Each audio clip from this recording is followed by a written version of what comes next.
Пераднавагоднія дні – час цуда і радості. У залі хлопчики і дзяўчынкі, а таксама дарослыя, якія ствараюць для дзетак маленькую святочную казку.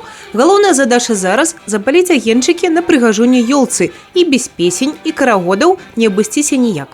Завести огнями, ёлочка, ёлочка. Паўдзельнічаць у конкурсах запросили и гостей, удзельнікаў БГК «Мяшкоў Брест».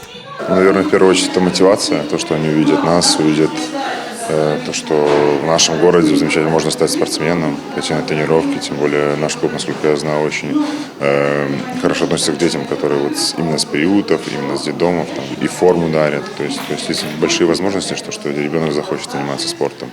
А это уже большая часть дела.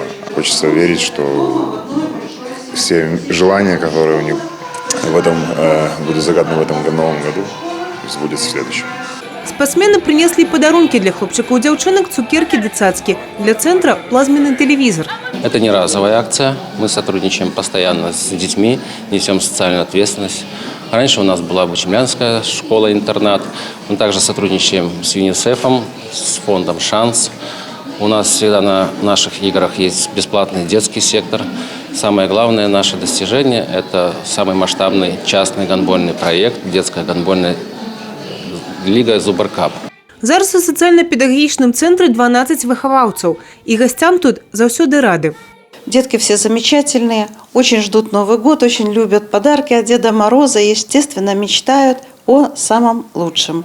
Мы очень рады, что у нас сегодня с нашими воспитанниками вместе на нашем новогоднем утреннике наши спортсмены.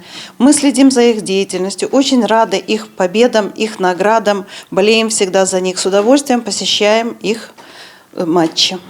Таксама да акцыі далучыліся прадстаўнікі Брэсцкай абласной падатковай службы і натарыяльнай палаты. Евгений Мороз, Сергей Матвейчук, телерадиокомпания «Брест».